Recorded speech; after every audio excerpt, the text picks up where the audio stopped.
Gogi but بھی الزام لگاتا ہے کہ احسن شاہ کا جو مبینہ پولیس مقابلہ ہوا اس کے اندر گولی چلانے والا امیر موصف تھا۔ میں نے شاید یہ بھی سنا ہے کہ مذہب کو موقع دیا گیا تھا تعریف گلشن والے معاملے میں۔ اچھا، لیکن اس کیس کے اندر 70 سالہ تیفی بٹ اس نے اب کیا کر لینا تھا؟ یہ میں آن اوتھ کہہ رہا ہوں اور قیامت والے دن میں اس کا جواب دیں۔ کیا بلاش تیفی بٹ کو یا گوگی بٹ کو مروانا چاہتا تھا؟ اگر مجھے یہ علم ہوتا کہ آپ مجھ سے یہ سوالات کریں گے تو میں وہ سارے ثبوت لے کے آتا۔ گوگی بٹ تیفی بٹ پہ دشمنداری کے علاوہ کیا کیا الزامات ہیں؟ لاہور میں وہ خوف کی علامت بھی بنے اور اس کا بینیفٹ اٹھاتے ہوئے تعریف گلشن اور تیفی بٹ نے بہت سی پراپرٹیز خریدی۔ ان کے مد مقابل آنے کے لیے کوئی تیار نہیں تھا۔ اچھا، یہ پراپرٹی جو ہے وہ خریدی یا قبضہ کیا؟ گوگی بٹ نے ایک الزام لگایا کہ ٹرکا والا جو ہیں ان کے جو ٹرک آتے ہیں اس کے اندر کوئی سیکرٹ خانے بنے ہوئے ہیں، اس کے اندر ویپنز ہوں یا منشیات ہوں، وہ اسمگل کی جاتی ہے۔ بلا پہلوان اور ٹیپو پہلوان ان کے نا بڑے لوئسٹ لیول پہ تعلقات تھے، اشتہاریوں سے نہیں گھٹیا کرمنل سے۔ کیا گوگی بٹ جو ہے وہ سیف ہے اس ٹائم پہ؟ گوگی بٹ لاہور سے فرار ہو کے چلے گئے تھے کراچی، کراچی سے پشاور، پشاور سے افغانستان، اور آخری اطلاعات کے مطابق مظہر طبی کا مقابلہ بلیک ایگل کے ساتھ تھا۔ مظہر طبی کا جو مخالفت بلیک ایگل سے ہوئی تھی وہ شاید طاہر پرنس کی وجہ سے ہوئی تھی۔ طاہر پرنس کس سائٹ پہ تھا؟ سلطان راہی کا قاتل کون تھا؟ سلطان رائی کو یہ جب پوائنٹ کرتا ہے کٹا تو سلطان رائی اس کو اپنا تعارف کرواتا ہے کہ وہ میں سلطان رائی ہوں۔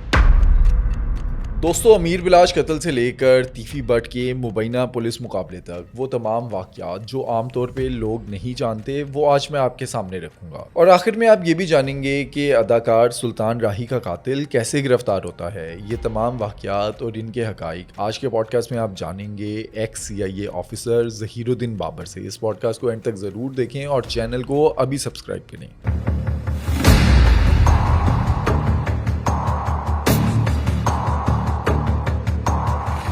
سر، تیفی بٹ کی گرفتاری سے پہلے میں نے گوگی بٹ کا پوڈ کاسٹ کیا، اور اپنے پوڈ کاسٹ کے اندر وہ بتاتے ہیں کہ ان کو جان بوجھ کے زبردستی گناہ گار ڈکلیئر کیا گیا۔ ان کا کوئی قصور نہیں ہے، نہ ان کا رابطہ تھا تیفی بٹ سے۔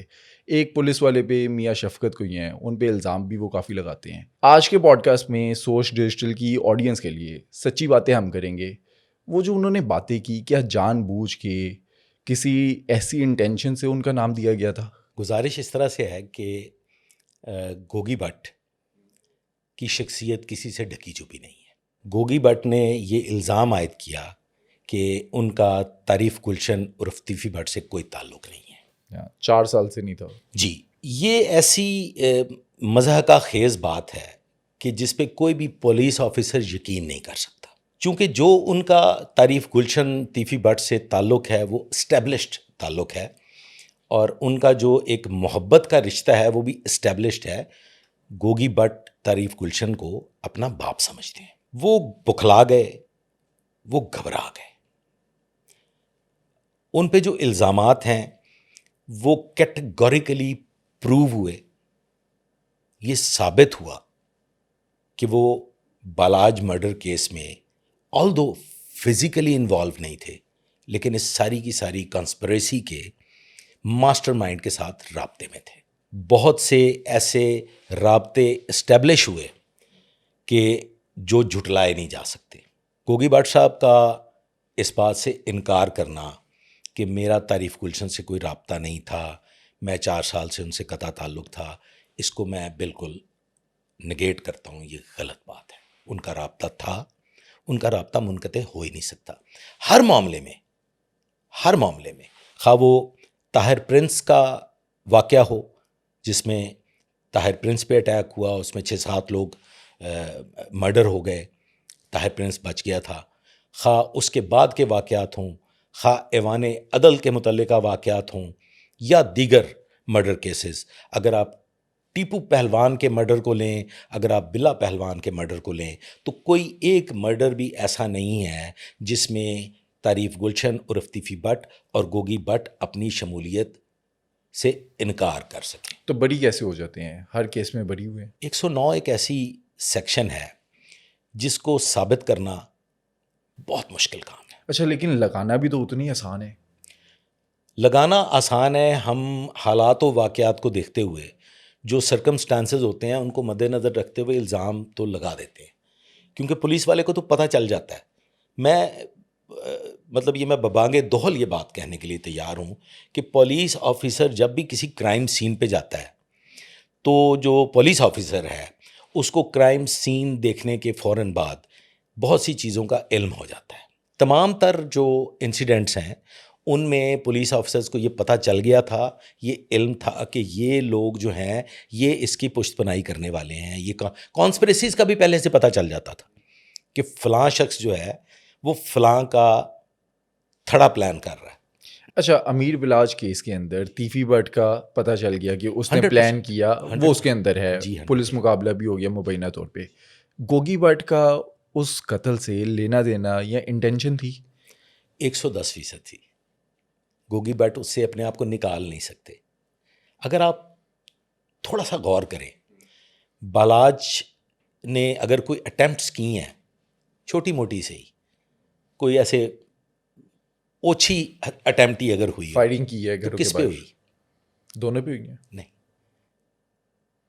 جو مین ہوئی وہ کس پہ ہوئی؟ گوگی پہ. تو اس بات کو اگر آپ گہرائی سے جانچنے کی کوشش کریں تو آپ کو پتہ چل جائے گا کہ گوگی زیادہ افیکٹی تھا, گوگی زیادہ ایکسپوزڈ تھا, گوگی کو زیادہ خطرات لاحق تھے نسبتاً تعریف گلشن کے. تعریف گلشن تیفی بٹ ایک کنفائنڈ پرسنالٹی تھی. تیفی بٹ سوشل پرسنالٹی نہیں تھی. اس کا ان جنرل پبلک کے ساتھ کوئی اتنا انٹریکشن نہیں تھا کہ آپ یہ کہیں کہ جی تیفی بٹ کو تو کہیں بھی کسی وقت بھی آڑے ہاتھوں لیا جا سکتا ہے. تو وہ جو کسی وقت بھی کہیں بھی آڑے ہاتھوں لیا جا سکتا تھا وہ گوگی بٹ ہی تھا. اچھا یہ جو باتیں کہی گئی ایون کہ گوگی بٹ نے پوڈ کاسٹ میں بھی بتائی کہ تیفی بٹ کی اور بلاج کی جو ہے وہ صلح آلموسٹ ہو گئی ہوئی تھی, آپس میں رابطہ تھا, بات چیت ہو رہی تھی, سب اچھا تھا. تو اس ٹائم پہ گوگی بٹ کی اور بلاج کی کیا صلح نہیں تھی؟ آپس میں کوئی دشمنی چل رہی تھی؟ ان کی کبھی بھی صلح نہیں ہوئی سر. تیفی سے بھی نہیں ہوئی؟ کسی سے بھی نہیں ہوئی. ان کی کبھی بھی صلح نہیں ہوئی. بہت ساری چیزیں ایسی ہوتی ہیں جو آپ کے علم میں بھی ہوتی ہیں لیکن آپ منظر عام پہ نہیں لا سکتے. کیا بلاج تیفی بٹ کو یا گوگی بٹ کو مروانا چاہتا تھا؟ Yes of course, why not. جو زخم بلاج کے دل میں تھا وہ کیا بہت کم نوعیت کا تھا؟ کیا اس کا ویٹ کم تھا؟ دادا اور باپ مرڈر ہوا ہو اور آپ تو یہ جانتے ہوں, آپ کے تو علم میں ہو کہ یہ کیوں ہوا ہے, کس نے پلان کیا ہے, تو پھر جو یہ شہرداری کی پالیٹکس ہے نا جی, جو جسے ہم تھڑا پالیٹکس کہتے ہیں, یہ اگر آپ جینا بھی چاہیں تو آپ کو جینے نہیں دیتی. آپ کو لوگ جو ملتے ہیں وہ آپ کے لیے ایک باعث شرمندگی ایک بات بن جاتی ہے کہ تو کی کیتا ہے, تیرے کو کی ہویا ہے. تو وہ جو یہ لفظ ہے نا تو کی کیتا ہے تیرے کو کی ہویا ہے, یہ آپ کو نہیں جینے دیتا. بالاج کو چند ایک بڑے ہی امپورٹنٹ لوگوں نے میرے علم میں ہے بڑی کوشش کی کہ بالاج ان سے صلح کرے, لیکن بالاج مقتول کے جو اس میں سٹانس تھا وہ ایک ہی تھا کہ جی میں کچھ نہیں کرتا لیکن صلح نہیں ہے. مطلب میں بیٹھوں گا نہیں, میں سامنے بیٹھ کے کوئی ایسا معاہدہ کرنے کے لیے تیار نہیں ہوں جس سے یہ تاثر ملے کہ شاید بالاج جو ہے وہ خوف زدہ ہو کے پیچھے ہٹ گیا. اس ٹائم پہ بلاج اور تیفی بٹ آپس میں رابطے میں تھے؟ مختلف ذرائع سے, ڈائریکٹلی نہیں؟ کوئی ڈائریکٹلی نہیں تھا ان کا آپس میں ایسا رابطہ جس سے ان کی صلح کا تاثر ملے کہ جی ہاں یہ تو آپس میں کسی بات پہ نیگوشیٹ کر رہے تھے. تو ایسی کوئی نیگوشیشنز دونوں میں نہیں ہو رہی تھیں جس سے صلح سامنے آتی. اور یہ واضح ہے, آپ کے سامنے ہے, اگر صلح کی بات چل رہی ہو, کہیں پہ ایسا معاملہ طے پا گیا ہو کہ صلح ہو رہی ہے, تو بالاج مرڈر کیوں ہو گئے؟ تو یہ اس بات کی نشاندہی کرتا ہے کہ صلح نہیں ہو رہی تھی اور بالاج سے خوف زدہ تھے. میاں شفقت پر جو الزامات لگائے گوگی بٹ نے, میں شاید کسی اور مقام پہ بھی یہ بات کر چکا ہوں کہ گوگی بٹ نے میاں شفقت پہ جو الزامات لگائے ہیں ان کی چند ایک وجوہات ہیں. کیا وجوہات ہیں؟ دیکھیں گوگی بٹ 3 یا 4 مرتبہ اریسٹ ہوا ہے اور وہ تینوں چاروں مرتبہ میاں شفقت نے اریسٹ کیا ہے. میاں شفقت وہ آفیسر ہے جو آج کے دن تک انڈر ورلڈ پہ کام کرتا ہے, کرمنلز کی ہسٹری پہ کام کرتا ہے, لاہور کی تاریخ و جغرافیے سے واقف ہے. اگر ہم یہ کہیں کہ میاں شفقت کو لاہور کی نکل وڑ کا پتہ نہیں ہے تو یہ غلط ہوگا. میاں شفقت ان چند ایک آفیسرز میں سے ہے جو ان دونوں خاندانوں کی دشمنی, اور اس کے علاوہ بھی ہم ان شاء اللہ تعالیٰ اس پہ بھی بات کریں گے آئندہ آنے والے کسی پوڈ کاسٹ میں, ہم حنیفہ بابا پہ بات کریں گے کہ اس میٹر کو کون لے کے آگے چلا. میاں شفقت 3 دفعہ ان کو اریسٹ کرتا ہے, اور اگر مجھے میری یادداشت میرا ساتھ دیتی ہے تو he was SHO tubby city. تب ایک بار انہوں نے گوگی کو اریسٹ کیا, لیٹر آن انہوں نے پھر اس کو وہ بولا گاڈی ایک بڑا کردار ہوا ہے, پھر ایک فرید گجر ہوا ہے, بڑے کردار ہیں. ان لوگوں کی جو ایک کانسپریسی چل رہی تھی, فرید گجر کا تیفی کے ساتھ ملاپ, اور پھر اس طرح سے یہ جو معاملات تھے اس میں بھی گوگی بٹ پہ اٹیمپٹ ہوئی, وہ بھی میاں شفقت ہیں. پھر جو گنڈا ایکٹ میں پکڑا گوگی کو, وہ بھی میاں شفقت نے پکڑا. الزام جو لگتا ہے میاں شفقت پہ, وہ الزام یہ ہے کہ شاید ان کے گھر سے کوئی راکٹ لانچر ملے تھے, اور بھولا گاڑی پہ لگتا ہے کہ اس نے رکھے تھے. اب بہت سی چیزیں ایسی ہوتی ہیں جو ان جنرل لوگوں کو نہیں پتہ ہوتا. اس کی حقیقت میں آپ کو بتا دیتا ہوں کہ اس الزام کی حقیقت کیا ہے. فرید گجر جو کردار ہوئے ہیں, جب وہ چھپ جاتے ہیں, جب وہ روپوش ہو جاتے ہیں, تو ان کی گرفتاری کے لیے ٹاسک ملتا ہے میاں شفقت کو. میاں شفقت اس کی گرفتاری کے لیے بولا گاڈی کو اریسٹ کرتے ہیں. جب بولا گاڈی اریسٹ ہوتے ہیں تو اس وقت غالباً میاں شفقت کی پوسٹنگ تھی if I am not wrong CIA Nawakot. بولا گاڈی کے گھر سے at the time of arrest وہ ملتا ہے جس میں وہ گولا ڈال کے چلاتے ہیں. اسے اب راکٹ لانچر کہہ رہے ہیں, انفیکٹ وہ راکٹ لانچر نہیں ہے, وہ ایک بڑا دیسی ساختہ ایک ہتھیار ہے جس میں گولا ڈلتا ہے اور بارود ڈلتا ہے اور وہ چلتا ہے. وہ میاں شفقت برآمد کرتے ہیں کہاں سے؟ بھولا گاڑی سے. گاڈی کے گھر سے at the time of arrest. Target کیا تھا؟ ٹارگٹ تھا فرید گجر. اریسٹ کس کو کرنا چاہتے تھے؟ فرید گجر کو. فرید گجر کے لیے بولا گاڈی انکاری تھا کہ میرے علم میں نہیں ہے. پھر سینئر لیول پہ, اس میں نام نہیں لینا چاہوں گا, معروف شخصیت ہیں, قابل احترام ہیں, ہمارے بھائی ہیں, بڑے زیرک پولیس آفیسر ہیں, ان کا ایک نام ہے, آج بھی وہ اپنے اس نام کو کیری کر کے چل رہے ہیں. CIA کے بھی روح رواں رہے. At that time he was the boss. تو میاں شفقت کی یہ ڈیوٹی بھی انہوں نے لگائی تھی. میاں شفقت جب بولا گاڈی کو لے آتا ہے تو پھر اس کے بعد ایک فیصلہ ہوتا ہے. وہ فیصلہ یہ ہوتا ہے کہ بولا گاڈی کو فری ہینڈ دیا جائے. اس کو اریسٹ کر کے کسی پٹی کرائم میں یا کوئی ڈیٹینشن آرڈرز میں جیل بھیجنے کا کوئی بینیفٹ نہیں ہے. ہمارا ٹارگٹ ہے فرید گجر. تو فرید گجر کو اریسٹ کرنے کے لیے بولا گاڈی کو وقت دیں. فیصلہ ہو گیا, بولا گاڈی کو ریلیف دیا گیا, بولا گاڈی کو روانہ کر دیا گیا, اس شرط کے ساتھ, اس معاہدے کے تحت کہ وہ فرید گجر پہ کام کریں گے اور فرید گجر کو فائنلی پولیس اریسٹ کر لے گی. یہاں پہ کوئی بھی پولیس آفیسر ہو, میں ہوں, A who, B who, C ہو, کوئی بھی ہو, وہ کسی کرمنل کو اس کا کرمنل مٹیریل دے کے نہیں واپس بھیجتا ہوتا کہ تیرے کو پستول لبھی یہ لے جا, اے تیری گن تیرے گھروں پھڑی سی یہ بھی لے جا. ایسا نہیں ہوتا. بولا گاڈی کو ریلیز ضرور کیا گیا, لیکن اس کا وہ جو ویپن تھا جس کو آپ راکٹ لانچر کا نام دے رہے ہیں, وہ CIA نواکوٹ کی مال خانے میں رکھ لیا گیا. تو یہ کیوں الزام لگتا ہے کہ وہ میاں شفقت کے گھر تھا؟ اگر آپ کبھی موقع فراہم کریں, اگر مجھے یہ علم ہوتا کہ آپ مجھ سے یہ سوالات کریں گے تو میں وہ سارے ثبوت لے کے آتا جو کہ موجود ہیں. آپ ایز اے انویسٹیگیٹو جرنلسٹ اس پہ خود تحقیق کیجئے. عابد پہلوان ایک بڑا نام پولیس کا, وہ رائٹ آفٹر دس ریلیز کچھ ہی دنوں میں بھولا گاڑی کو اریسٹ کر لیتے ہیں. کہاں اریسٹ کرتے ہیں؟ نولکھا. اب جب بھولا گاڑی کو اریسٹ کرتے ہیں, ان دنوں میں میاں شفقت واز آن لیو, چھٹی پہ تھے. یہ میں ساری باتیں جو بتا رہا ہوں یہ وہ لکھی پڑھی ہوئی باتیں ہیں, چونکہ میں بھی کرائم میں چھوٹی موٹی مکھی کی طرح تھا. مطلب میں تو اب جو لوگ باتیں کرنے لگ گئے ہیں, میں تو ان سے یہی کہوں گا کہ بھائی میں تو پیٹا پوڈا مطلب چراندہ رہا.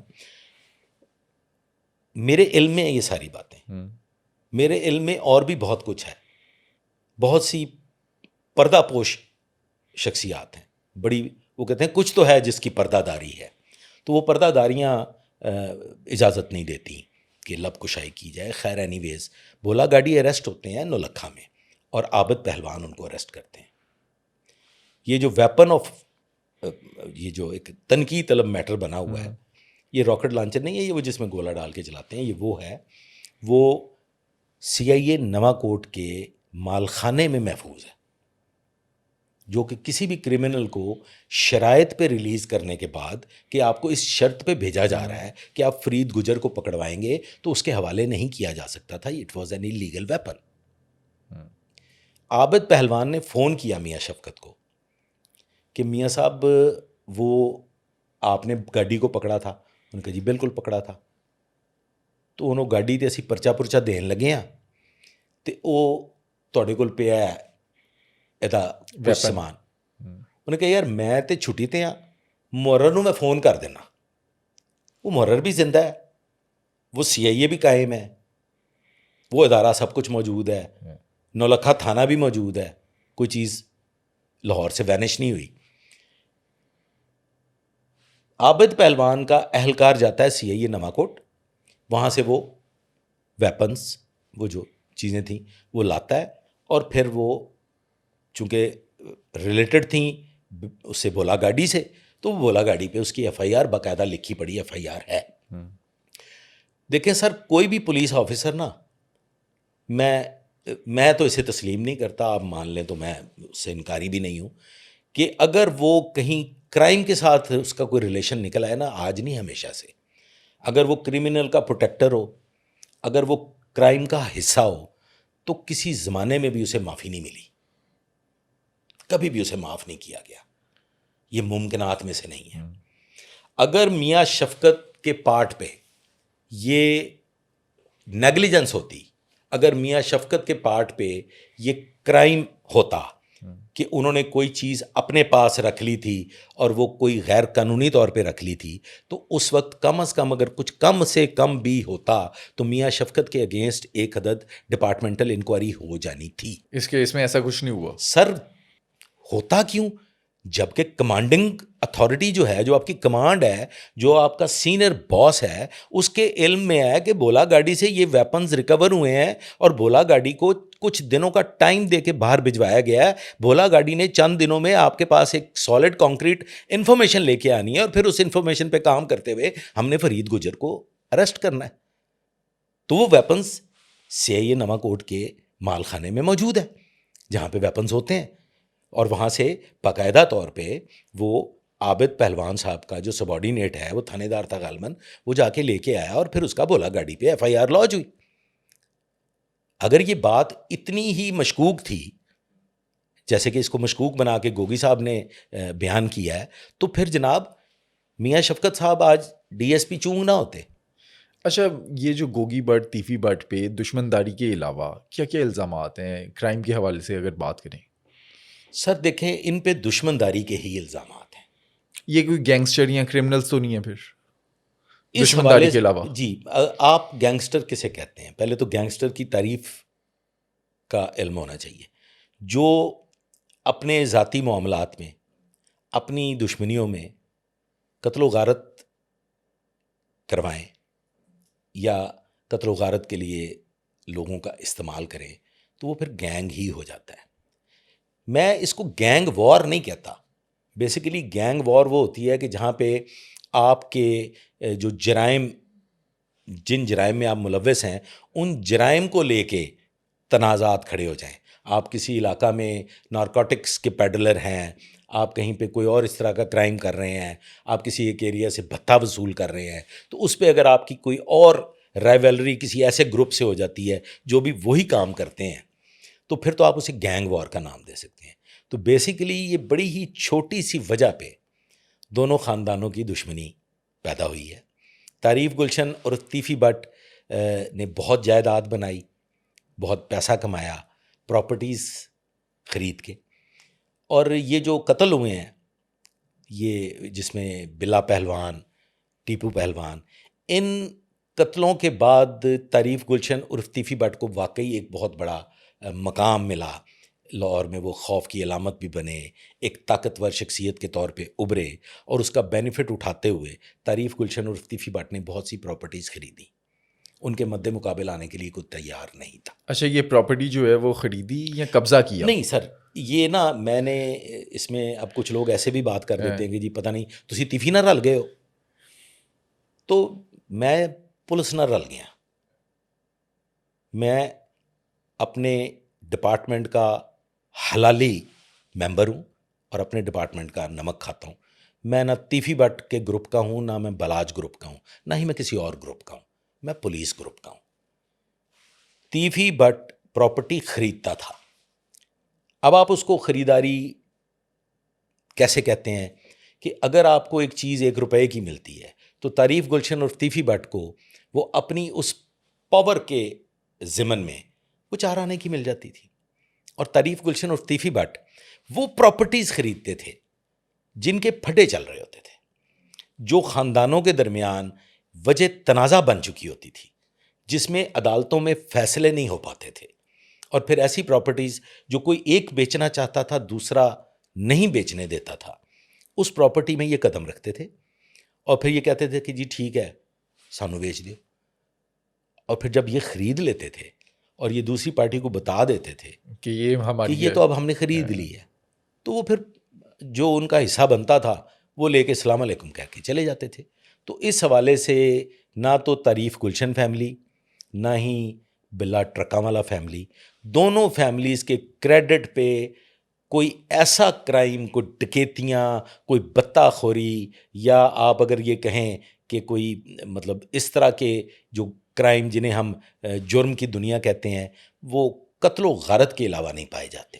اچھا, گوگی بٹ نے ایک الزام لگایا کہ ٹرکا والا جو ہیں ان کے جو ٹرک آتے ہیں اس کے اندر کوئی سیکرٹ خانے بنے ہوئے ہیں, اس کے اندر ویپنز ہوں یا منشیات ہوں, وہ اسمگل کی جاتی ہے. یہ بڑا ہی آپ نے ٹچی سوال کیا ہے. جو بلا پہلوان اور ٹیپو پہلوان, ان کے نا بڑے لوئسٹ لیول پہ تعلقات تھے. اشتہاریوں سے نہیں, یہ گھٹیا کرمنل سے. یہ نا ڈیرے دار تھے, ڈیرا چلاتے تھے جسے آپ اکھاڑا کہتے ہیں. وہاں پہ شراب فروش کا بھی بیٹھنا تھا, وہاں منشیات سے ریلیٹڈ لوگوں کا بھی بیٹھنا تھا. وہ سب وہاں آتے تھے, ان سب کا وہاں بیٹھنا تھا. اور پھر جب آپ کی ٹرانسپورٹ چل رہی ہو تو ڈیفینیٹلی آپ کے وہ جو یار ہیں, وہ جو آپ کے ڈیرے پہ آ کے قیام کرتے ہیں, وہ اس کا بینیفٹ لیتے ہیں. بلا از خود ڈرگ پیڈلر نہیں تھا, ٹیپو از خود ڈرگ پیڈلر نہیں تھا, لیکن یس آف کورس سمگلرز کا بھی ساتھی تھا. جو سونے کی سمگلنگ کرتے تھے ان کا قریبی دوست تھا, بلکہ محبوب دوست تھا. اور جو ڈرگ پیڈلرز تھے ان کا بھی محبوب دوست تھا اور ان کی پشت پناہی کرتا تھا. اور بالاج اپنی فیملی کی لیگیسی کیری کر رہا تھا. بالاج اس سارے سسٹم سے جان چھڑانا چاہتا تھا. بالاج اس کو ایک neat and clean transport business بنانا چاہتا تھا. چند ایک لوگ ایسے ہیں جو لاہور, نیو لاہور سے تعلق رکھتے ہیں, جن کا تعلق ماڈل ٹاؤن سے, گلبرگ سے, ڈی ایچ اے سے ہے. اپنی آخری لائف میں بالاج ان کی دوستی اختیار کر چکا تھا. بالاج شاید اگر کچھ دیر اور زندہ رہتا تو وہ اپنے ٹرکاں والا اڈا کی جو پالیٹکس تھی اس سے نکل جاتا, لیکن اس کی دوستی رہی اس لنڈ مشٹانڈ سے, ان چھلاووں سے جو اس کے ساتھ ساتھ رہے آخری وقت تک.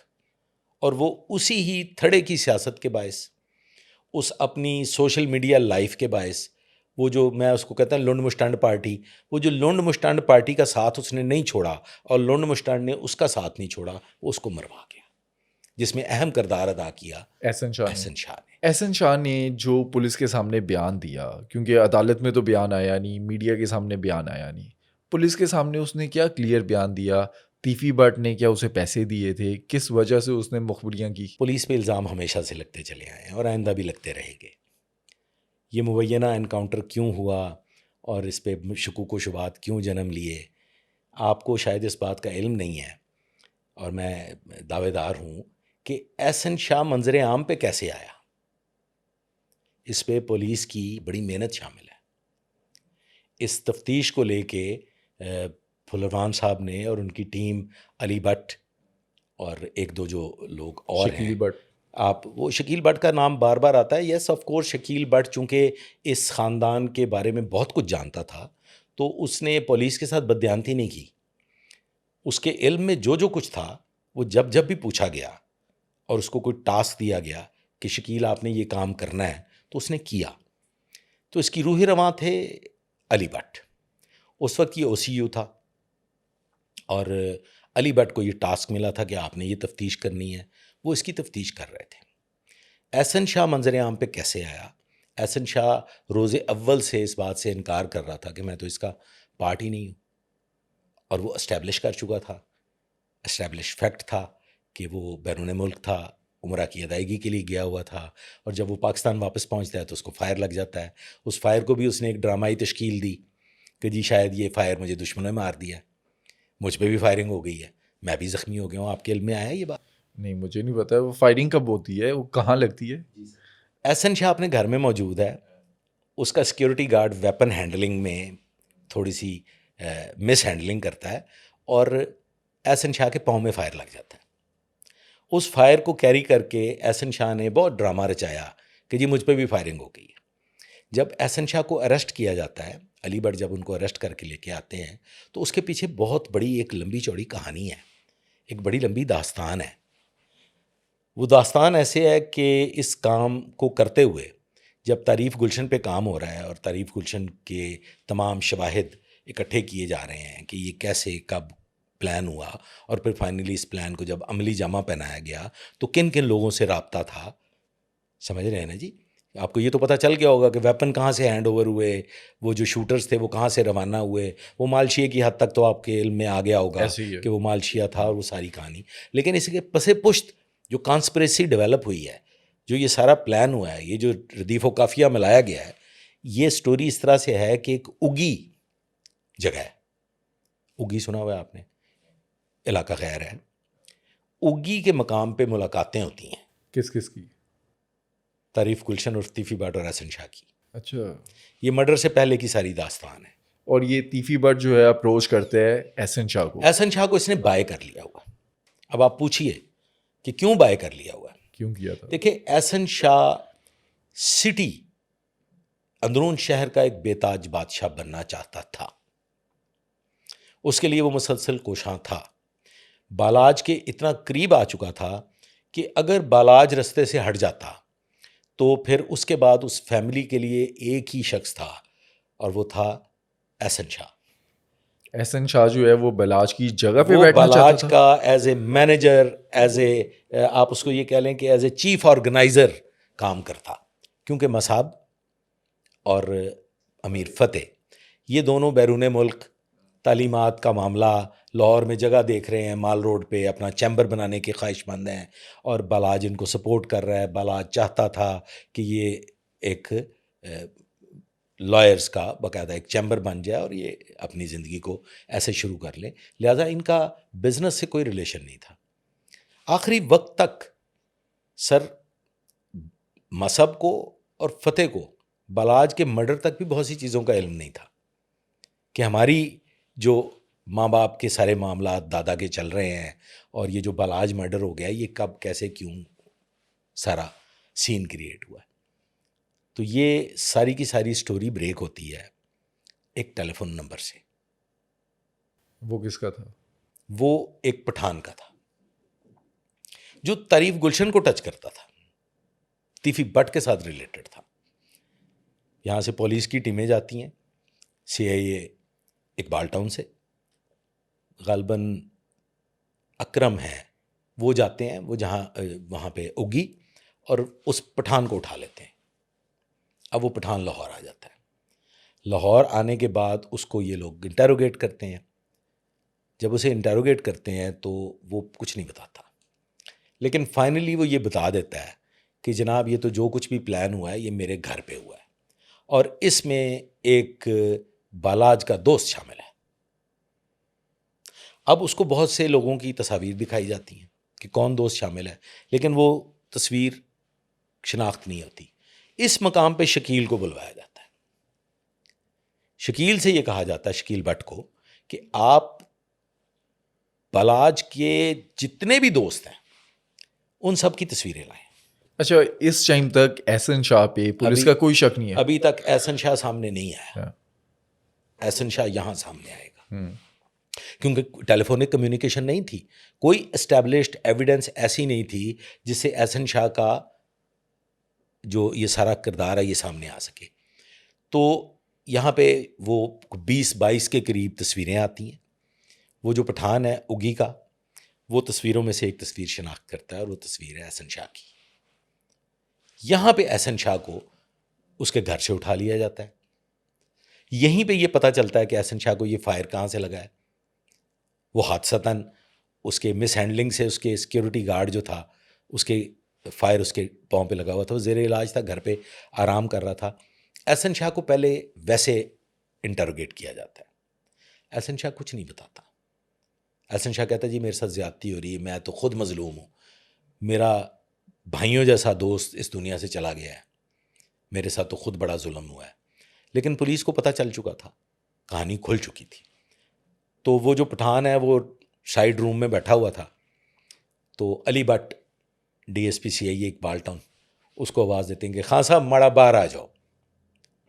تو وہ پٹھان اب اس انٹروگیشن روم میں آ گیا ہے جہاں پہ احسن شاہ موجود ہے. یہاں پہ احسن شاہ کا رنگ چینج ہو جاتا ہے, کیونکہ یہ وہ مطلب شخص ہے کہ جس کے آگے پھر جھوٹ نہیں بولا جا سکتا. وہاں پہ یہ پتہ چلتا ہے کہ احسن شاہ کے ساتھ کروڑوں میں ڈیل ہوئی تھی. 10 لاکھ روپیہ پہلے ابتدائی طور پہ دیا گیا, 40 لاکھ روپیہ بعد میں ادا ہوا, اور یہ طے ہو گیا کہ احسن شاہ اس کی ایک ایک سیکنڈ کی انفارمیشن دے گا, اور پھر احسن شاہ بالاج سے ہی 10 لاکھ روپیہ لے کے عمرہ کرنے چلا جاتا ہے. یہ عمرے کی پلاننگ بھی وہیں اگی میں ہو گئی تھی کہ یہ پاکستان سے باہر عمرہ کرنے جائے گا, اور ان دا مین وائل یہ ساری گیم ہو جائے گی. احسن شاہ کی کمیونیکیشن ود بالاج ثابت ہو چکی تھی, لیکن وہ ایک دوست کی حیثیت میں ثابت ہوئی تھی. وہ حال چال پوچھ رہا تھا, حال کیا پوچھ چل رہا رہا ہے, ہے, جا رہے ویرا تو کیوں بغیر ادھر چلا گیا ہے, بلٹ پروف جیکٹ کیوں نہیں پائی, اے تو بڑی زیادتی کی تھی, بلٹ پروف جیکٹ پایا کر, تو آج دیکھنا کڈا ظلم کر گیا ہے. وہ انفیکٹ کنفرم ہی تو کر رہا تھا کہ اس نے بلٹ پروف جیکٹ پہنی ہوئی ہے یا نہیں پہنی ہوئی. ان کیس اگر اس دن بلٹ پروف جیکٹ پہنی ہوتی پھر بھی نہیں بچ سکتا تھا, کیونکہ جو شوٹر تھا وہ بالکل پاس سے مار گیا. اس نے, میرے علم کے مطابق, میں نے کوئی تحقیق تصدیق نہیں کی, یہ کنفرم نہیں ہو سکا تھا. یہ شاید بعد میں جب باڈی کا ایگزامینیشن ہوا تو باتیں سامنے آئیں کہ اس نے بلٹ پروف جیکٹ نہیں پہنی ہوئی. لیکن میرے علم کے مطابق جو شوٹر تھا, اس شوٹر نے حملہ ہی ایسے کیا کہ بلٹ پروف جیکٹ اگر پہنی بھی ہوتی تو کچھ فرق نہیں پڑتا تھا, اس کی نیک پہ فائر بالکل, اور یہ نیک پہ فائر سوچ سمجھ کے کیا گیا تھا, پلاننگ کے ساتھ تھا کہ غلطی کی گنجائش نہیں ہے, ہو سکتا ہے اس نے بلٹ پروف جیکٹ پہنی ہو. اب جو احسن شاہ کو لے کر جاتے ہیں شاد باغ کے علاقے میں قبرستان کے پاس, وہ بھی کوئی پلاننگ تھی, وہاں سے اس کا کیا لینا دینا تھا؟ یہ وہ چیزیں ہیں جی کہ جس پہ نو کمنٹس. اس کی وجہ یہ ہے کہ میں آپ کو دبے الفاظ میں یہ بتا دیتا ہوں کہ 3 لوگوں کا آبسلیٹ ہونا لازمی ہے سر, یہ طے شدہ ہے. کون کون؟ ایک وہ جو نوجوان بچیوں کو دوران ڈکیتی بربریت کا نشانہ بناتے ہیں, جو معصوم بچیوں کی عزتوں سے کھیل کے انہیں قتل کر دیتے ہیں, پھر وہ لوگ جو دہشت گرد کارروائیاں کرتے ہیں اور فساد فی الارض کا باعث ہیں، اینڈ ابو آل وہ لوگ اس کے لیے کہتے ہیں کہ ناک کا بدلہ ناک، کان کا بدلہ کان، اور آنکھ کا بدلہ آنکھ. جب خاندان پہ حملہ ہو، جب آپ کے بھائی بہن، آپ کی فیملی کسی ٹارگٹ کی زد میں آنے والی ہو، تو پھر اس کے لیے معافی کی گنجائش نشتہ. اور یہ آپ کا اشارہ ہے کہ آپ اسے اشارہ سمجھ لیں یا آپ اسے میرا وہ بیان سمجھ لیں کہ احسن شاہ کے کردار پہ، چونکہ آپ نے بحث نہیں کی، احسن شاہ کے کردار کو آپ ڈسکس نہیں کر رہے. احسن شاہ ایک بھیانک کردار تھا. احسن شاہ وہ شخص تھا کہ اگر یہ کانسپریسی اوپن نہ ہوتی، اگر یہ بالاج کا قتل احسن شاہ کی پلاننگ کا حصہ ثابت نہ ہوتا اور احسن شاہ برسرے اقتدار آ جاتا، تو اندرون شہر کے لیے وہ راسپوٹین اور ایک نمرود و فرعون بن کے سامنے آتا. احسن شاہ کوئی اچھا انسان نہیں تھا. اچھا، یہ جو گوگی بٹ بھی الزام لگاتا ہے کہ احسن شاہ کا جو مبینہ پولیس مقابلہ ہوا اس کے اندر گولی چلانے والا امیر موصف تھا. میں نے سر عرض کیا نا کہ پولیس ایک ونریبل ادارہ ہے. پولیس کرائے کا قاتل نہیں ہے. پولیس پہ الزامات لگانا بہت آسان ہے.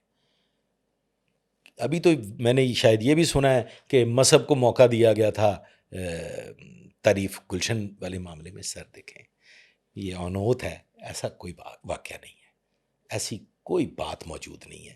میں دعوے دار ہوں قیامت والے دن تک جواب دے ہوں اپنے اللہ کو، اپنے خالق کائنات. احسن شاہ میں بھی آپ یہ بات کہتے ہیں؟ جی، میں احسن شاہ کے معاملے میں یہ بات کہتا ہوں کہ مذہب کا کوئی تعلق نہیں ہے.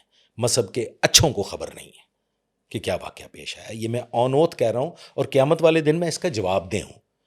جو کچھ بھی ہوتا ہے نا جی، وہ یہ پولیس کے پارٹ پہ آپ کہہ سکتے ہیں کہ ہو سکتا ہے پولیس کے معاملات میں کچھ ہیر پھیر ہوا ہو، لیکن سر ایسا کبھی نہیں ہوا کہ آپ کسی پولیس کو ہی، میرا مطلب ہے کرائے کے گنڈے، خدا نہ خواستہ.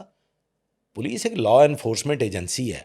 اور جب یہ طے ہو گیا کہ، اور اس کا تو فتویٰ موجود ہے سر، کہ جو لوگ فساد فی الارض کا باعث بنتے ہیں ان کو مٹا دیا جائے، ان کا خاتمہ لازمی ہے. اچھا، لیکن اس کیس کے اندر 70 سالہ تیفی بٹ، اس نے اب کیا کر لینا تھا؟ اس نے کیا نہیں کر لینا تھا؟ گرفتار کرتے، 70 عدالتوں میں سالہ، پیش کرتے. 75 سالہ تیفی بٹ ایک نوجوان، ایک خاندان کے ایسے آخری چشم و چراغ کہ جس کے سر پہ اب بلا ٹرکاں والا فیملی کا انحصار تھا، جو اس گھر کا اب ایک آخری پلر تھا، جو اس ساری کی ساری ایمپائر، بزنس ایمپائر کو لے کے چل رہا تھا، کس جرم کی سزا پائی اس نے؟ کیا پولیس والوں کو اس چیز کا افسوس تھا یا پولیس والوں کی ہمدردی تھی بلاش کے قتل سے؟ دیکھیں، ہر جو انسان ہے، جو خالق کائنات نے اشرف المخلوقات اس کائنات میں بھجوایا ہے، وہ کسی بھی ناحق ظلم پہ آپ دیدہ ضرور ہوتا ہے، دکھی ضرور ہوتا ہے. بالاج مرڈر کیس بلا وجہ کا مرڈر کیس تھا. کیا ظلم کیا تھا بالاج نے؟ کوئی ظلم نہیں کیا تھا. کانسپریسی سامنے آئی تھی نا، اور وہ بھی احسن شاہ کی زبانی کہ شاید بالاج کو بہت بڑا نقصان کرنے والا ہے، وہ شاید آپ کے بچوں کو قتل کر دے گا. لیکن فزیکل ایویڈنس کچھ بھی نہیں تھی. اچھا، بلاش کے قتل کے اندر کیا تیفی بٹ کے بچوں میں سے کوئی شامل تھا؟ نو. تو اس ٹائم پہ جو ضمنی ہے اس کے اندر ڈالا ہوا ہے. میں عرض کر دیتا ہوں، یہ بھی نا سر ایک بہت بڑا، میں سمجھتا ہوں کہ ایک ظلم ہے. وہ ظلم اس حوالے سے not on the part of police, police پہ نہیں. احسن شاہ کے مرڈر میں ایف آئی آر کو فالو کیا گیا. سملرلی بالاج کے بعد جاوید بٹ کے مرڈر میں ایف آئی آر کو فالو کیا گیا.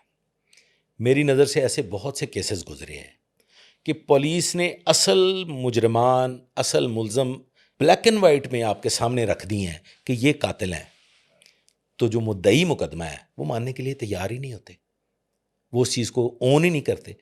مجھے اچھی طرح سے یاد ہے جوہر ٹاؤن کا ایک بڑا امپورٹنٹ کیس تھا جس میں مرڈر ہوا تھا. اس میں انہوں نے 4 ملزمان جو تھے ان کو نامزد کیا تھا. جو پولیس افسر جس نے وہ انویسٹیگیشن کی تھی اس نے ہر موڑ پہ ایک بندہ ثابت کر دیا تھا اور ان کی آپس میں کمیونیکیشن ثابت کر دی تھی. 17 لوگوں کو اس جرم کا مجرم ثابت کر دیا تھا کہ کون کہاں کس وقت موجود تھا یہ ساری اٹیمپٹ کرنے کے لیے. تو وہ 4 تھے, اس نے 17 لوگوں کو ننگا کر دیا. لیکن جو مدعی مقدمہ تھا وہ کہتے نہیں جی میرے تھے ہوئی 4 ملزم نے. جاوید بٹ اس کا جو قتل ہوتا ہے کیا اس کے قاتلوں کا بھی یہی انجام ہوگا جو تیفی بٹ کا ہوا؟ Javed but murder case, Javed but کو بھی ناحق قتل کیا گیا اور انصاف خدا کی ذات کرنے والی ہے. فیصلے خالق کائنات کی بارگاہ میں ہوتے ہیں, زمین پہ فیصلے نہیں ہوا کرتے. مطلب یہ CCD نہیں کرے گی, یہ فیصلہ میرے اللہ کرتا ہے کس کے ساتھ کب کیوں اور کیسے ہونا ہے. آپ اگر تعریف گلشن اور تیفی بٹ کے انکاؤنٹر کو لیں تو آپ سوچئے کہ کہاں اور پھر کہاں اور پھر کہاں. تو میرا تو یہ ماننا ہے, میرا یہ ایمان ہے کہ رب کائنات نے, خالق کائنات نے, رب کعبہ نے جو وقت, جو لمحہ, جو مقام مقرر کیا ہے, انسان خواہ مخواہ وہاں پہنچ جاتا ہے اور وہ واقعہ رونما ہو جاتا ہے. گوگی بٹ کی اگر بات کریں, کیا گوگی بٹ جو ہے وہ سیف ہے اس ٹائم پہ؟ گوگی بٹ لاہور سے فرار ہو کے چلے گئے تھے کراچی سے پشاور, پشاور سے افغانستان, اور آخری اطلاعات کے مطابق شاید ایران, اور پھر شاید آخری سٹاپ آخری بس سٹاپ, تو آخری بس سٹاپ جو ہے وہ شاید آسٹریلیا ہو. اور وہاں سے منظر عام پر آئیں گے. مجھے جو لاسٹ انفارمیشن ملی تھی, بڑا میرا ریلائبل سورس تھا, انہوں نے کہا تھا کہ وہ کوئی ویڈیو بیان جاری کریں گے لیکن آسٹریلیا پہنچ کے کریں گے. تو اب وہ ان بٹوین کہاں ہے, ان کا روٹ کیا ہے, وہ جو میپ ہے وہ بھی سامنے نہیں آ رہا. لیکن سر دست گوگی منظر عام پہ آنے والے نہیں ہیں. گوگی اس وقت تک منظر عام پہ نہیں آئیں گے جب تک انہیں یہ یقین نہ ہو جائے, تیفی والا یقین نہیں, حقیقت میں یہ یقین نہ ہو جائے کہ اب سب خیر ہے. اچھا, آج 2025 میں لاہور کا جو انڈر ورلڈ ہے اس کے اندر کوئی نام زندہ ہیں؟ دیکھ سر, نام تو ہمیشہ ہی زندہ رہتے ہیں. کس کس کا, جس کا آج بھی ڈر ہو؟ مطلب آپ یہ چاہتے ہیں کہ میں گھر پہنچ جاؤں خیریت سے؟ نہیں, آپ کو کس چیز کا ڈر ہے؟ وہی تو ٹیلی فون کالز آتی ہیں سر, مجھے تو ٹیلی فون کالز آتی ہیں اور وہ باقاعدہ یہ کہا جاتا ہے کہ کوئی کہتا ہے تیری کن پٹی فائر ماریں گے, کوئی کہتا ہے کہ تم یہ بات ہی کرنی چھوڑ دو, بڑے بڑے گینگسٹرز جو ہیں ان پہ آپ بات ہی نہ کیا کریں. کیونکہ اصل میں لوگوں کو میں ایک بات تو سر یہ آپ کو بتا دوں کہ جو پردہ نشیں ہیں, جو باعزت زندگی گزار رہے ہیں, ان کا نام میں کیوں لوں گا؟ مجھے ان کو ڈسکس ہی نہیں کرنا. میں تو جب بھی نام لوں گا ان کرنٹ افیئرز کا نام لوں گا جو اس وقت بھی فساد فی الارض کا باعث ہیں. آج کے دن تک, اس وقت جب ہم یہ گفتگو کر رہے ہیں, there is no underworld in Lahore. کوئی شخص لاہور کے لیے خطرہ نہیں ہے. اور ماضی کے اندر کون کون تھا؟ ماضی میں تو بے شمار نام تھے سر.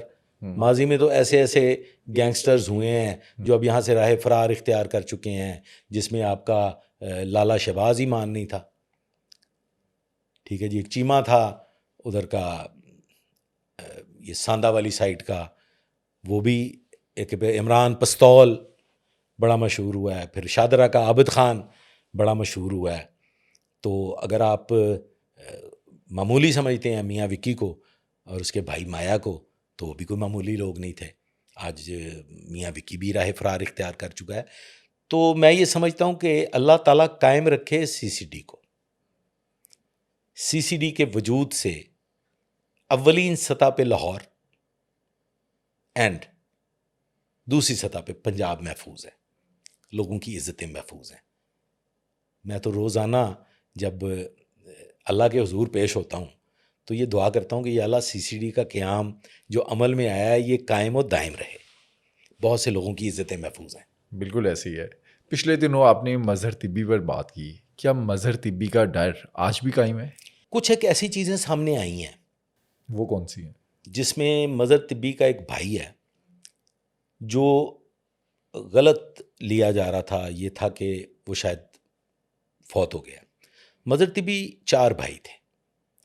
سب سے بڑا بھائی تھا عطر گوجی، پھر اس کے بعد طبی، پھر اظہر اجی اور پھر شکیل.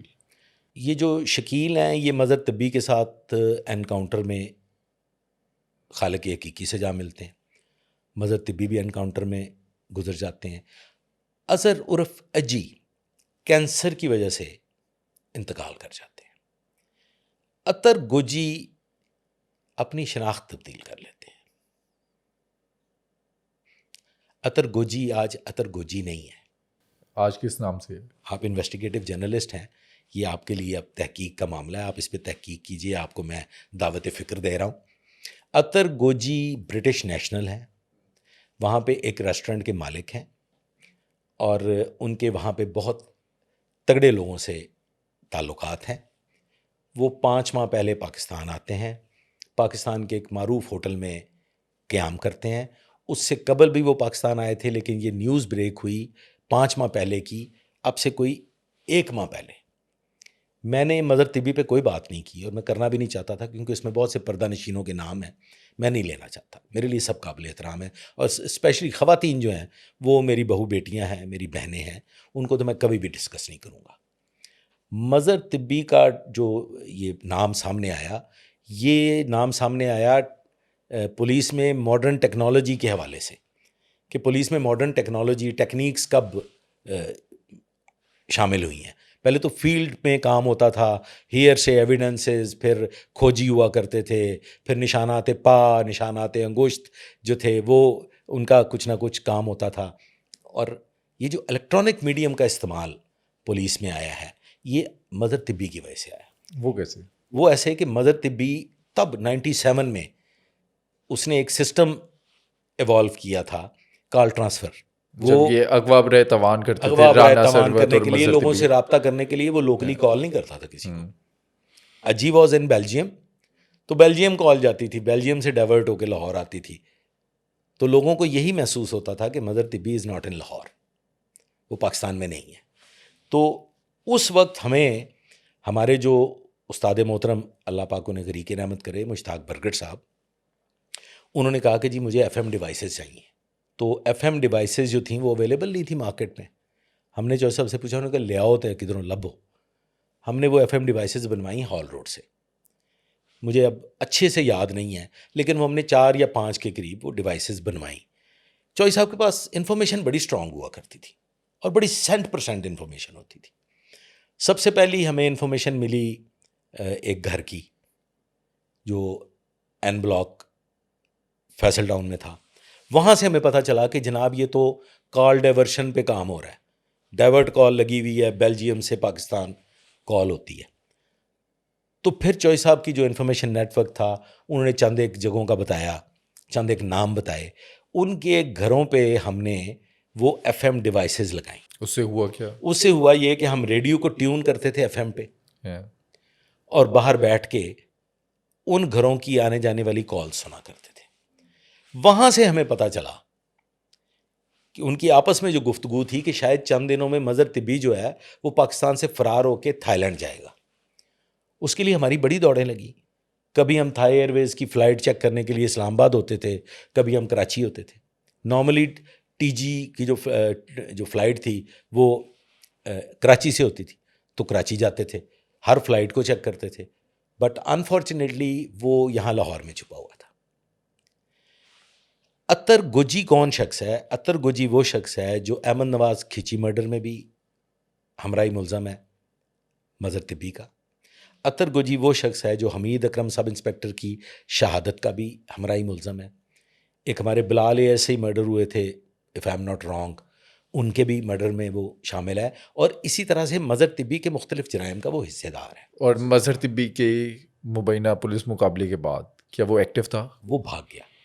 وہ اسی دن یا اس رات یا اس انکاؤنٹر سے کچھ دیر قبل ایک فلائٹ ٹیک آف کی لاہور سے، اور وہ لندن چلی گئی. جو منظر عام پہ آیا، اس نے منظر عام پہ آنے کے بعد یہ باقاعدہ طور پہ اس نے چند لوگوں کو یہ بتایا کہ میں ہوں اور طبی میری شکل میں ہے. کوئی یہ نہ سمجھے کہ طبی نہیں ہے. اور وہ جو طبی کی موت ہے، میں کسی سے میری دشمنی نہیں ہے، لیکن جو اس کے حقیقی دشمن تھے جن کے باعث طبی کو نقصان پہنچا وہ میرے دل میں چبھے ہوئے ہیں. اور اس میں وہ پولیس والے بھی ہیں. اس میں ایک آدھ آپ کہہ سکتے ہیں ایک آدھ پولیس والا بھی ہے. تو اس حوالے سے یس آف کورس، لیکن یہ آج کے زمانے میں ممکن نہیں ہے، CCD کے ہوتے ہوئے ممکن نہیں ہے. اچھا، جب مظہر طبی پہ کئی کہانیاں، جھوٹی سچی کہانیاں جو ہمارے سامنے آئی، اس کے اندر کسی لڑکی کا ذکر آتا ہے کہ وہ پریگننٹ تھی، مظہر طبی کا بچہ تھا. کیا آج کے دن 2025 میں مظہر طبی کی اولاد ہے کوئی پاکستان میں؟ میرا خیال ہے شاید بیرون ملک ہے، شاید، کیونکہ میں نے اس پہ کام نہیں کیا. میں نے عرض کیا نا کہ خواتین کو لے کے میں چھان پھٹک نہیں کرتا، میں کریدنے کی کوشش نہیں کرتا. جی بالکل طبی کی ایک اولاد ہے اور وہ بالکل ہے.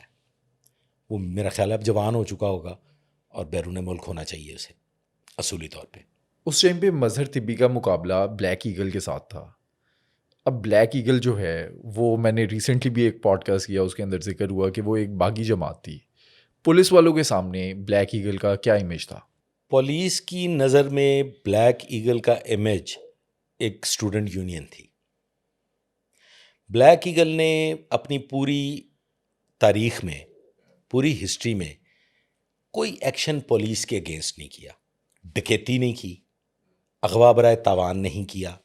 یہ وہ باتیں ہیں جو حقیقت میں ہیں. اب شوٹ آؤٹس میں لوگ مر بھی جاتے ہیں، قتل بھی ہو جاتے ہیں، آمنے سامنے فائرنگ میں بھی قتل ہو جاتے ہیں. بلیک ایگل مارز وجود میں آتی ہے ایک ریونج کے طور پہ. کس سے؟ کالجز میں اسٹوڈنٹ یونین تھی، اس میں جمعیت تھی، MSF تھی، MSF تھی، PSF تھی، اس طرح سے بہت سی تنظیمیں تھیں جس میں سے سب سے پاورفل تنظیم جو تھی اس کا میں بھی وٹنس ہوں. میں ایک وقت میں گورنمنٹ کالج میں جمعیت کا حصہ بھی رہا. میرے ساتھ اللہ تعالیٰ انہیں خوش رکھے Khawaja Saad Rafique, he was very senior to me. لیکن وہ جیسے جو پولیٹیکل فگر ہوتے ہیں وہ پھر ایک ہی کلاس میں چلتے چلے جاتے ہیں. تو وہ پہلے فرسٹ ایئر میں بھی چلتے گئے اور پھر اس کے بعد وہ وہاں سے نکلے اور MA کالج چلے گئے. سعد رفیق، مجھے جمعیت نے ٹکٹ دیا، میرے پیپرز فار کاؤنسلر جمع کروائے گئے، لیکن میں چونکہ ایک انگریزی کا بچہ تھا اور مجھے شاید وہ پسند نہیں کرتے تھے. ایٹ دا 11th hour باقاعدہ وہاں دعوت ہوئی، حافظ عابد سعید تھے اللہ تعالیٰ انہیں خوش رکھے، اور ان سب لوگوں نے، یہ new hostel civil line college کے ساتھ گورنمنٹ کالج کا ہاسٹل تھا، وہاں ایک تقریب ہوئی. اس تقریب میں باقاعدہ کھانا ہوا، پارٹی ہوئی، جس میں مجھے انہوں نے اپنا نامزد امیدوار ڈکلیئر کیا. لیکن finally at the 11th hour پتہ چلا کہ جی آئی اسٹینڈ نو ویئر. سعد رفیق جو ہیں وہ جمعیت کو ریپرزینٹ کریں گے. تو جمعیت اپنے ساتھ ان لوگوں کو رکھتی تھی جو کہیں اپنی پاور بھی دکھا سکیں. تو ایسا شخص جو کہ بالکل ایسے آپ سمجھ لیں کہ ایک انگریزی اسکول سے آیا اور پھر ایک اعلیٰ درجے کے تعلیمی ادارے کا حصہ بن گیا، وہ شاید انہیں پسند نہیں تھا. تو جمعیت کی پاور تو میں نے دیکھی ہوئی ہے. لیکن بلیک ایگل چونکہ جمعیت کے ہی رد عمل کے طور پہ مارز وجود میں آئی تھی، اور جو اول میں بلیک ایگل مارز وجود میں آئی تو احسان اللہ بابی، پھر اسی طرح سے میر عبداللہ کے ساتھ ساتھ پھر حامد میر ایک بہت بڑا نام ہے، اور پھر ہما علی ایک بہت بڑا نام ہے، اور پھر کچھ اس طرح سے ایسے لوگ جو تعلیمی سرگرمیوں سے منسلک تھے وہ اس کے فاؤنڈر ممبر بنے، اور رد عمل کے طور پہ PSF، MSF ایٹسیٹرا ایٹسیٹرا. لیکن ابو آل جمعیت نے کچھ ایسی اکھاڑ پچھاڑ کی، کچھ ایسے ہنگامے کیے جو شاید ان لوگوں کے لیے ناقابل برداشت تھے. اچھا، اس ٹائم پہ جو بلیک ایگل میں جو فاؤنڈر تھے یا جو شخصیات تھی، کیا ان پہ مقدمات ہوئے؟ کسی جرائم کے اندر وہ آئے؟ ناٹ ایٹ آل، چونکہ مجھے وہ بات کرنی ہے جس کے دستاویزی ثبوت جو record per who, on record ہو. جیسے پولیٹیکل ایفیلیشنز پہ بہت سے مقدمات ہوتے ہیں، تو اس دور میں، اس رجیم میں ان کے اگینسٹ بھی مقدمات درج ہوئے. اس میں کوئی شبہ نہیں ہے کہ بلیک ایگل دا پار کوئی نہیں سی چکتا, اس میں کوئی شک نہیں ہے. بلیک ایگل وہ تگڑے وہ پلوان تھے 6 فٹے کہ جن کے سامنے کوئی کھڑا نہیں ہوا کرتا تھا. اور پھر اس کو لے کے کم و بیش کوئی 12-14 کو درجن بھر کے قریب لوگ ہیں ایسے جنہوں نے بلیک ایگل کو استعمال کیا, بلیک ایگل کے نام کو استعمال کیا, اپنی گینگ وارز لڑیں بلیک ایگل کے نام پہ. اور شاید مجھے میری اگر میموری میں یہ ہے تو مظہر طبی کا جو مخالفت بلیک ایگل سے ہوئی تھی وہ شاید طاہر پرنس کی وجہ سے ہوئی تھی. طاہر پرنس کس سائڈ پہ تھا؟ وہ طاہر کیا بلیک پرنس ایگل کا اپنے حصہ تھا؟ آپ کو بلیک ایگل کا رکن بتاتا تھا, بلیک ایگل کا نام استعمال کرتا تھا. نہ وہ بلیک ایگل کا رکن تھا, نہ وہ بلیک ایگل کا فاؤنڈر ممبر تھا, نہ ہی بلیک ایگل کے ساتھ اس کی کوئی ایسی ایکٹیویٹی تھی. بلیک ایگل کے 15 سے 20 نوجوان کھلاڑی 10-10 کلومیٹر دوڑ لگانے والے اکراس دا ریور صبح ارلی مارننگ فجر کی نماز کے ٹائم پہ سوئمنگ کرنے والے. جب یہ جو آپ کی کنال والی جو یہ لاہور کی کنال ہے, کنال روڈ جسے آپ کہتے ہیں, اس کی جو نہر ہے ٹھوکر سے اور وہ ادھر بارڈر تک جاتی ہے, یہ اس کے مخالف سمت میں جدھر سے پانی آتا تھا ادھر وہ صبح باقاعدہ سوئمنگ کیا کرتے تھے بڑی. لیکن بلیک ایگل رہی صرف سائنس کالج کی حد تک, سائنس کالج سے باہر نہیں نکلی. میں نے شاید اپنے کسی جگہ پہ یہ بات کی بھی ہے کہ بلیک ایگل کا جو ٹیرر تھا نا سر, بلیک ایگل کا ٹیرر کوئی برداشت نہیں کر سکتا تھا, کیونکہ یہ جو 15-20 لڑکے تھے یہ ڈنڈی پٹی اتنے تکڑے تھے کہ جب یہ کہیں پہ آواز دیتے تھے تو وہ 15-20 اتنے ایک دوسرے کے وفادار تھے, اتنے وفادار تھے کہ وہ ایک آواز پہ وہاں پہنچتے تھے. ان پہ جو مقدمات درج ہوئے ہیں, کوئی ویپن کا مقدمہ درج ہو گیا, اسی طرح سے ڈیٹینشن آرڈرز آ گئے, کوئی بھتے کا, کوئی قبضے کا, کوئی اغوا برائے تاوان کا, ڈکیتی کا, اس نوعیت کے مقدمات ان کی کریڈٹ پہ نہیں ہیں. اور یہ آج کے دن پہ ایکٹیو ہے بلیک ایگل؟ بلیک ایگل آج کے دن پہ ایکٹیو نہیں ہے. بلیک ایگل کے سب لوگ جو ہیں اے ٹو زی, اس میں بڑی بڑی معزز شخصیات شامل ہیں جن میں آپ کے کئی ایک سرکاری عہدیدار جو شاید اب ریٹائر ہو چکے ہوں گے بڑے بڑے عہدوں پہ, مطلب آپ انہیں گریڈ 20, 21, 22 میں لے جائیے, پر یہ پڑھے لکھے لوگ تھے. ان میں کوئی میٹرک پاس, کوئی مڈل پاس, کوئی تھڑے پوش نہیں تھا. سب لوگ آج کے دن بڑے ہی کامیاب کاروباری ہیں, بڑے ہی اعلیٰ ترین مقامات پہ ہیں, اور ان میں سے کوئی بھی اس وقت تک, آج کے دن تک, اب اس کے بعد اگر کوئی ہو جائے تو میں اس کے بارے میں کچھ نہیں کہہ سکتا, ایکٹیو نہیں ہے. نہ وہ کسی بتاخوری میں ایکٹیو ہے, نہ وہ کسی کرمنل ایکٹیویٹی میں ایکٹیو ہے, لیکن ان کا انفلوئنس اتنا ہے, یہ میں بتا دینا چاہتا ہوں, یہ میں چھپاؤں گا نہیں, کہ بلیک ایگل کا انفلوئنس اتنا ہے کہ اگر CCD نہ ہو تو ہو سکتا ہے بلیک ایگل سے جڑے ہوئے لوگ آج بھی بلیک ایگل کا نام استعمال کریں. اچھا, ماضی کے اندر ایک اور کردار تھا عاطف چودھری, اب اس کا قتل کس طرح سے ہوتا ہے, یا وہ پولیس مقابلہ تھا؟ عاطف چودھری نے ہمارا ایک کانسٹیبل شہید کیا تھا. جس مقام پہ عاطف چودھری نے ہمارا کانسٹیبل شہید کیا تھا تو ریٹائرڈ DSP ہیں رانا منیر, وہ غالباً اس وقت SHO ساندہ تھے. تو عاطف چودھری کو کا جو انکاؤنٹر ہے, مبینہ انکاؤنٹر, وہ میں نے جو پہلے عرض کر دیا نا آپ کو کہ ناک کا بدلہ ناک, کان کا بدلہ کان, تو جب لا انفورسمنٹ ایجنسیز کے کسی کردار پہ دشمن حملہ کرے گا تو پھر اسے آبسلیٹ ہونا ہے. تو عاطف چودھری کو اسی پوائنٹ پہ, اسی جگہ پہ وہ اپنی ساتھیوں کی گولیوں کا نشانہ بنا جس جگہ پہ اس نے کانسٹیبل کو شہید کیا تھا. اور وہ کیس جو FIR ہے وہ غالباً ساندہ میں رجسٹر ہوئی. ارشد امین چودھری پہ الزام آیا. جی, ارشد امین چودھری پہ الزام آیا کیونکہ اس کے ساتھ اس کی مخالفت تھی.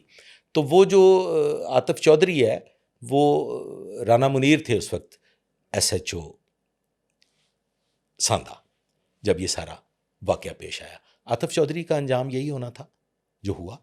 ریسنٹلی میں نے ایک پوڈ کاسٹ کیا, عثمان بٹ ایک کردار تھا جو ٹیپو ٹرکا والا سائٹ پر تھا. اب اس نے پوڈ کاسٹ کے اندر انکشافات کیے, کئی چیزوں کا اعتراف کیا. اس نے بتایا کہ ٹیپو کے کہنے پہ وہ نرگس کے قتل کی سپاری لے لی ہوئی تھی, وہ قتل کرنے کو تیار تھا, اور ایک پولیس والے ہیں مظہر اقبال, ان کی بھی پلاننگ کر رہا تھا, لیکن وہ رک گیا اور کچھ کیا نہیں اس پہ. جاتے ہیں حملہ کرنے کے لیے لیکن کرتے نہیں ہیں. مظہر اقبال بڑا قابل پولیس آفیسر. ان کا تعلق تھا ٹیپو سے. دیکھیں سر, مظہر اقبال کا براہ راست تعلق نہیں تھا. جن لوگوں کا ٹیپو سے تعلق تھا ان لوگوں کا تیفی سے بھی تعلق تھا. وہ چند ایک پولیس افسران ایسے ہوئے ہیں جو کہ دونوں گھروں کے بڑے قریبی تھے.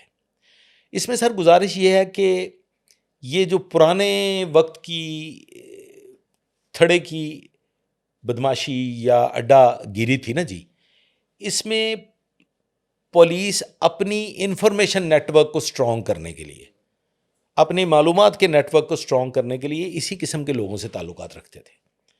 یہاں سے بہت کچھ علم حاصل ہوتا تھا. تو پولیس تیفی سے بھی رابطے میں تھی, پولیس ٹیپو فیملی سے بھی رابطے میں تھی, اور وہ نام شاید آپ کے علم میں ہوں گے. اس میں الطاف جگہ تھے ولین سطح پہ, پھر اس کے بعد چوئی شفقات جو ہے وہ رہے, اور مظہر اقبال از دا اونلی ون. میں آئی سیلوٹ مظہر اقبال. وہ واحد شخصیت ہیں کہ جو شفقات چودھری کو اپنا باپ مانتا تھا, اور آج کے دن تک وہ انہیں اپنا باپ مانتا ہے. اور وہ واحد شخصیت تھی کہ چودھری شفقات کے انتقال پہ جس نے تمام تر انتظامات کو عملی جامہ پہنایا, تمام تر انتظامات کیے, لوگوں کے کھانے سے لے کے کل شریف تک, اور پھر فائنلی چیلم تک. مظہر اقبال واز دا پرسن جو وہاں بیٹے کا کردار ادا کرتے ہوئے دکھائی دیا. تو مظہر اقبال کے ساتھ بالکل یہ واقعہ پیش آ سکتا تھا. اور عثمان بٹ نے سی آئی اے میں آ کر یہ اعتراف کیا تھا, نرگس والا واقعہ بھی اور مظہر اقبال کا. دیکھیں یہ تو اب جو فرسٹ ہینڈ انفارمیشن ہوگی, میں انفیکٹ سر وہ بات اوپن نہیں کرتا جو میں نے صرف سنی ہو. جب تک میں نے وٹنس نہ کی ہو اس وقت تک میں اس پہ کبھی بھی وہ کہتے گلی مٹی پہ پیر نہیں رکھنا چاہیے. تو یہ بات مجھ تک آئی, لیکن یہ بتا سکتے ہیں سی سی ڈی ماڈل ٹاؤن کے جو سربراہ ہیں حسنین حیدر, وہ اس کے بارے میں صحیح خبر دے سکتے ہیں. آپ سے لاسٹ سوال میرا, آپ نے وٹنس کی ہے سلطان راہی کا قتل. سلطان راہی کا قاتل کون تھا, کس طرح سے قتل ہوتا ہے؟ یہ بڑا ڈرامائی سا قتل ہے جی. سلطان راہی کے قتل پہ بہت گفتگو ہوئی. سلطان راہی کے قتل کو لے کے بڑی بڑی شخصیات پہ کوئی جائیدادوں کے الزامات بھی لگے کہ وہ کوئی جائیداد میں سے حصہ لینا چاہتے تھے. آئی ریممبر کہ میں نے ایک بات کی تھی سلطان راہی کے مرڈر پہ, اور بڑے senior officers S P rank کے آفیسرز کے درمیان بیٹھ کے یہ بات کی تھی کہ سلطان راہی اس وجہ سے قتل ہو گیا ہے کہ وہ سلطان راہی تھا.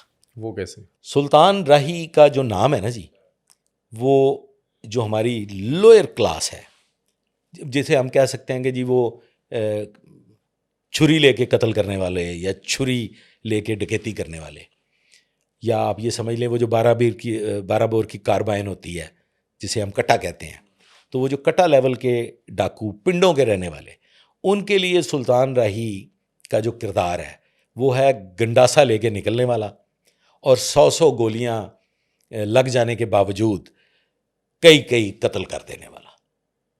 تو وہ ایک خوف کی علامت سمجھا جاتا تھا. میں نے ڈے 1 پہلے دن یہ بات ببانگے دوہل باواز بلند کہہ دی تھی کہ سلطان راہی کیسے قتل ہوا ہوگا, اور وہ بعد میں ثابت ہوا کہ یہ شخص آتا ہے. سلطان راہی کے ڈرائیور پہ بھی الزام لگا, بیچارہ بے گناہ, وہ واقعی حقیقتاً دکان پہ گیا تھا کچھ لینے کے لیے. یہ دیکھتا ہے کہ گاڑی کھڑی ہے, اور گاڑی میں جو بیٹھا ہوا ہے اس کے پاس 4 آنے ہوں گے, اس کے لیے 1000 2000 3000 کی ڈکیتی کر لینا ہی کافی تھا. یہ ڈکیتی کی نیت سے ڈکیتی کی نیت سے کیا تھا, کوئی ایسی اور بات نہیں ہے. سلطان راہی کو یہ جب پوائنٹ کرتا ہے کٹا, تو سلطان راہی اس کو اپنا تعارف کرواتا ہے کہ اوے میں سلطان راہی ہوں. وہ جو ویپن ہے نا سر, وہ ایسے زور سے ہلے نا تو ٹریگر ہو جاتا ہے. وہ ایسا ویپن ہے, خود ساختہ دیسی بنا ہوا. وہ اس سلطان رائی کے خوف میں گنڈاسا 100 گولیوں کے باوجود زندہ اور اس کے بعد کئی قتل عام کرنے والا, تو وہ اس خوف کے زیر اثر فائر ہو جاتا. ویسے وہ فین تھا سلطان رائی کا؟ ادروائز وہ تو سلطان رائی کی فلم چھوڑتا ہی کوئی نہیں تھا, ہر فلم دیکھتا تھا سلطان رائی کی. وہ ایک دم سے ڈرا اور اس کا ہاتھ ٹریگر ہو گیا, سلطان رائی وہاں پہ قتل ہو گئے. گرفتار کیسے ہوتے یہ بعد میں پھر لوکل پولیس نے اور CIA نے اور اس طرح سے اس پہ کام ہوتا رہا. کافی عرصے کے بعد وہ گرفتار ہوا, اور پھر جو آفیسر تھے انہوں نے پھر مجھے باقاعدہ کہا کہ یار تو گل کیتی سی تو وہی گل سدھی ہو گئی ہے, یہ تو واقعی اسی وجہ سے مرڈر ہوا تھا. تو سلطان رائی کا مرڈر اس وجہ سے ہوا کہ وہ سلطان رائی تھا. اگر وہاں پہ کوئی اور ABCD ہوتا تو اس نے کہنا تھا کہ کر دے تیرے کو جو کچھ ہے گئی, اور اس نے اپنا بٹوا شٹوا یا اگر اس کے پاس کیش جیب میں ہوتا تو اس نے اس کے حوالے کر دینا تھا اور اس نے وہاں سے چلے جانا تھا. یہ سلطان رائی کا تعارف کروانا کہ اوئے میں سلطان رائی ہوں, تو وہ جو سلطان رائی کا ایک فلمی خوف تھا اس وجہ سے وہ مرڈر, وہ نروس ہو کے اس سے گولی, وہ نروس ہو کے اس سے وہ فائر ہو گیا. سر تھینک یو, آپ نے پوڈ کاسٹ کے لیے ٹائم دیا, اور یہ ہماری آڈینس سے وعدہ بھی کریں کہ اگلے پوڈ کاسٹ میں جو لاہور کے ماضی میں ٹاپ 10 رہے ہیں ان کی آپ ہسٹری بتائیں گے. اگر زندہ رہے تو انشاءاللہ بتائیں گے انشاءاللہ. دوستو, آج کا پوڈ کاسٹ دیکھنے کے بعد اگر آپ کا کوئی سوال یا رائے ہے تو کامنٹ سیکشن میں مینشن کریں, تاکہ آپ کا سوال اگلے پوڈ کاسٹ میں ظہیر الدین بابر صاحب کے سامنے رکھ سکوں اور آپ تک جواب پہنچاؤں.